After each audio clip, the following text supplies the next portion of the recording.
ये तो हम सभी जानते हैं कि सुबह जब हम जॉब के लिए निकलते हैं तो जिस हवा में हम सांस ले रहे हैं वो क्लीन नहीं है। हर सांस के साथ माइक्रोस्कोपिक डस्ट, हार्मफुल गैसेस और टॉक्सिन्स हमारी बॉडी को अंदर से खोखला कर रहे हैं। पर प्रॉब्लम सिर्फ इतनी नहीं है कि हमें खोखला कर रही है, बल्कि ये हमें पता ही नहीं होता बहुत लंबे समय तक कि ये हमें अंदर से कितना डैमेज कर चुकी है। जब हमें पता चलता है तब तक हम बहुत भारी नुकसान उठा चुके होते हैं। तो ये धीरे धीरे क्या होता है कि हमारे लंग्स की जो कैपेसिटी है और स्टैमिना है और ओवरऑल जो हमारी एनर्जी है उसको अफेक्ट करती है। हेलो व्यूअर्स, मैं सीमा सक्सेना आप सभी का स्वागत करती हूँ अपने इस चैनल नेचरशाला विद सीमा मैम में। मेरा उद्देश्य आप सभी को ड्रगलेस थेरेपी, नेचुरोपैथी और योग से जोड़ना है और इसके प्रति अवेयरनेस को फैलाना है ताकि हम प्राकृतिक तरीक़ों से स्वस्थ, संतुलित और खुशहाल जीवन जी सकें। यूँ तो रेस्पिरेटरी सिस्टम की बहुत सारी डिसीज़ होती हैं, बहुत सारी प्रॉब्लम्स होती हैं। इनको हमने 5 कैटेगरीज़ में डिवाइड किया है।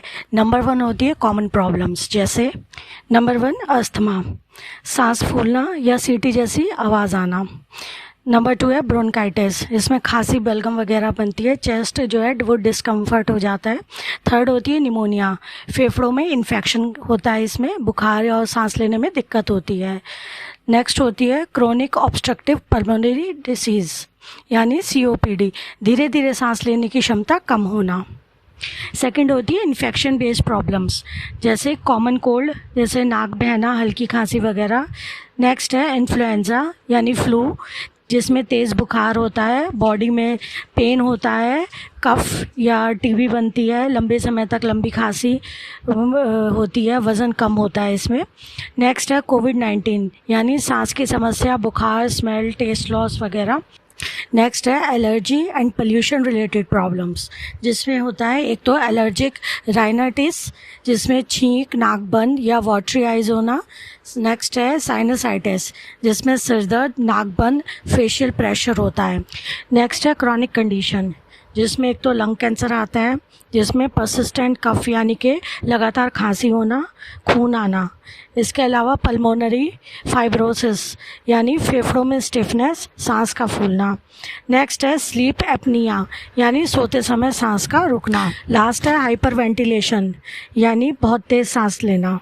और हाइपोक्सिया यानी शरीर में ऑक्सीजन की कमी। आज हम बात करेंगे पोल्यूशन बेस्ड रेस्पिरेटरी प्रॉब्लम्स की, क्योंकि यही वो स्टेज है जहां अगर हमने ध्यान नहीं दिया तो प्रॉब्लम आगे बढ़कर क्रॉनिक कंडीशन बन सकती है।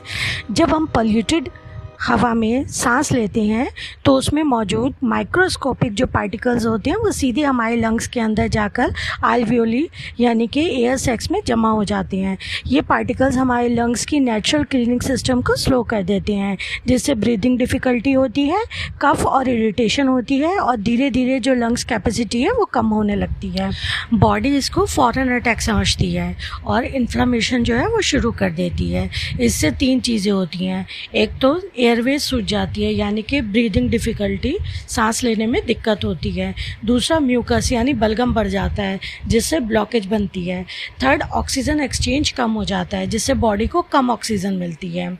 इसलिए जब ये सिम्टम्स हमें दिखाई देते हैं, जैसे खांसी, सांस फूलना, चेस्ट टाइटनेस, एलर्जी और बार बार इन्फेक्शन, धीरे धीरे यही प्रॉब्लम बन जाती है अस्थमा, ब्रोंकाइटिस, यहाँ तक कि COPD तक बन सकती है। अभी तक की वीडियो में मैंने आपको बताया कि पोल्यूशन हमारी बॉडी पर क्या इफ़ेक्ट डालता है और इससे कौन कौन सी रेस्पिरेटरी डिसीज़ होती हैं। मैंने आपको सिंपल और साइंटिफिक वे में ये समझाया है, तो मुझे उम्मीद है कि आपको ये कॉन्सेप्ट क्लियर हो गया होगा। तो अगर आपने अभी तक मेरा वीडियो देखा है तो प्लीज़ मुझे लाइक करें, मुझे सपोर्ट करें, मेरे चैनल को सब्सक्राइब करें और अपने दोस्तों के साथ, अपने फ्रेंड्स के साथ, अपने फैमिली मेम्बर्स के साथ इस वीडियो को शेयर ज़रूर करें ताकि ये जानकारी सब तक पहुंचे। और अगर आपको मेरा ये वीडियो पसंद आया तो एक बिग हार्ट मुझे ज़रूर दें। अब इसमें सबसे इम्पॉर्टेंट सवाल ये आता है कि जो हमारा डेली जो पोल्यूशन से हमारे लंग्स डैमेज हो रहे हैं उसे हम कैसे ठीक करें। अब हम नेचुरोपैथी और योग में इसका बहुत ही अच्छा और सटीक सल्यूशन है। नेचुरोपैथी में डिटॉक्सिफिकेशन बहुत इंपॉर्टेंट होता है, यानी बॉडी से टॉक्सिन्स को बाहर निकालना। इसके कई तरीके होते हैं, लेकिन रेस्पिरेटरी प्रॉब्लम में सबसे इफ़ेक्टिव डिटॉक्सिफिकेशन प्रक्रिया जो होती है वो होती है जलनेति प्रक्रिया, जिसमें नोज़ और ब्रीदिंग पाथवे को क्लीन किया जाता है। ये एक शुद्धि क्रिया है जो आपकी नाक के अंदर जमा पोल्यूशन, डस्ट और एलर्जेंस को साफ करती है। सिंपल वे में समझे तो हमारी नोज़ एक फ़िल्टर की तरह काम करती है, लेकिन जब ये फ़िल्टर क्लॉग हो जाता है तो हमें ब्रीदिंग प्रॉब्लम शुरू हो जाती हैं। जलनेति इस फ़िल्टर को वॉश करके रीसेट कर देती है। इससे जो हमें फ़ायदा होता है वो एक तो नेज़ल जो ब्लॉकेज होती है उसको कम करती है। सेकंड, एलर्जी और साइनस में राहत मिलती है।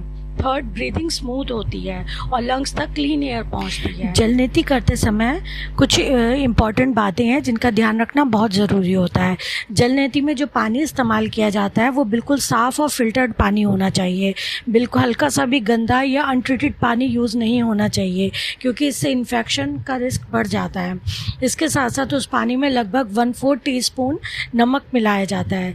इस नमक को अच्छे से पानी में डिज़ोल्व करना बहुत ज़रूरी है ताकि सल्यूशन बिल्कुल स्मूथ बन जाए।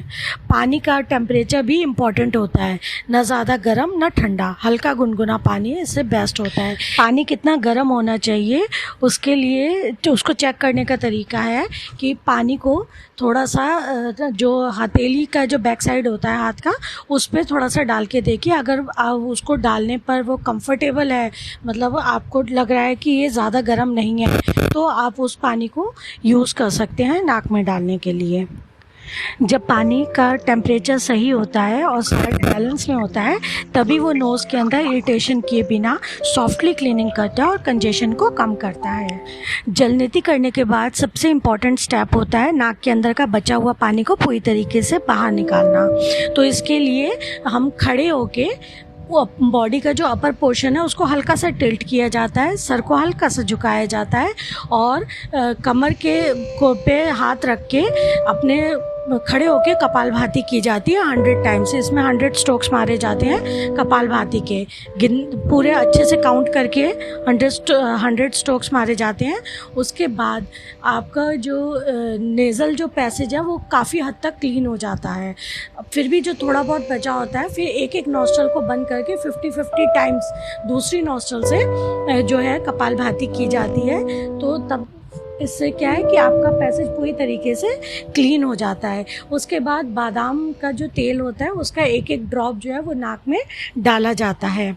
इस तरीके से ये मैंने आपको जलनेति का पूरा प्रोसेस बताया है। अगर आप ये प्रोसेस सीखना चाहते हैं, क्योंकि ये बहुत इम्पॉर्टेंट है, आपकी लाइफ को ये पूरी तरीके से चेंज कर देगा।